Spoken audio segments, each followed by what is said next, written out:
See all those big ice pellets all over the ground?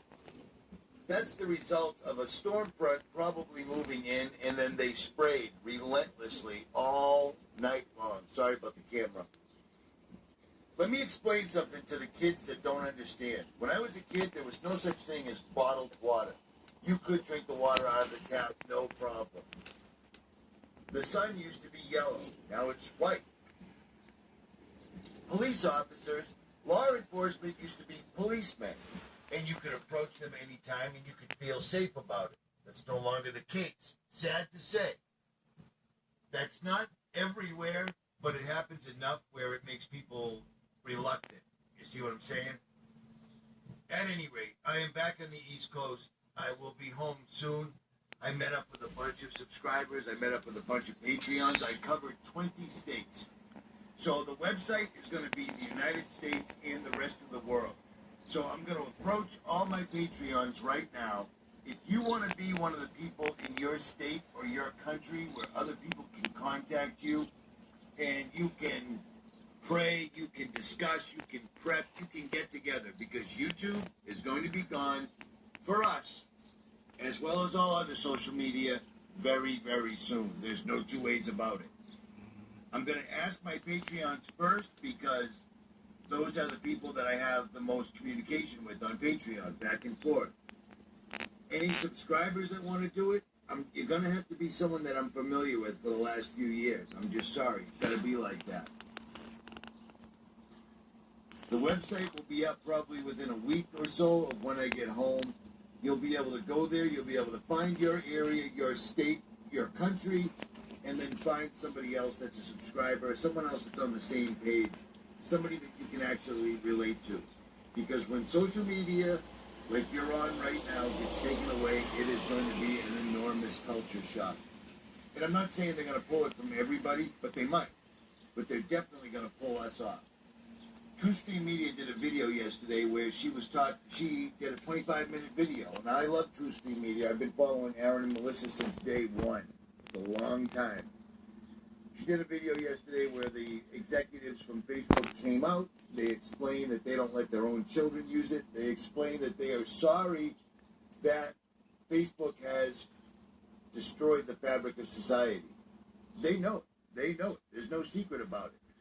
They don't let their own kids use it, yet your kids are using it. Bill Gates, Warren Buffett, all the other rich guys, their houses have chicken wire in the walls to protect them from Wi-Fi, yet they're going to unleash 5G on us very soon. Why do they want to own the weather? Think about it. The weather is the most powerful force that we know of on Earth. And if you can control it, manipulate it, guide it, or stop it, you can cause great calamities. I was just thinking to myself, how many people were outside when this happened? Look at that ice. It's been there for a long time. Wow, is it crappy out here.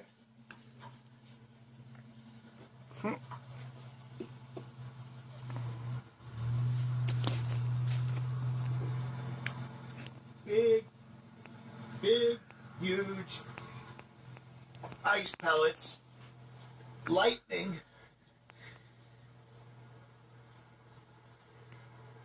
and it appears that it's going to be nice out fairly soon. So that's a good thing.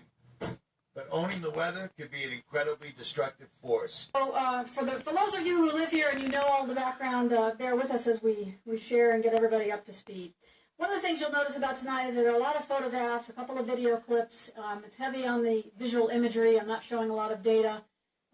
I was reviewing some of the recent publications coming out of HBO, and just to paraphrase Jim Kawahikawa, my predecessor, who talked about the evolution at HBO since its founding in 1912.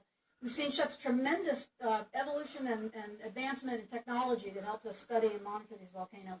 But the one tool that has persisted throughout, from the founding today to today, is, of course, the value of the eye and just human observation of the volcano. It is such a powerful tool, we should never underestimate it, even in the face of marvelous technology. And so tonight I hope you'll be treated to some of the visual observations that HBO scientists and residents alike have been able to make at Kilauea in the last year or so. We'll start by just orienting ourselves on the Big Island of Hawaii. As you know, the island consists of 5 volcanoes, 3 of which are considered active, historically active. Hualalai over here in the west, erupted in 1800 and 1801.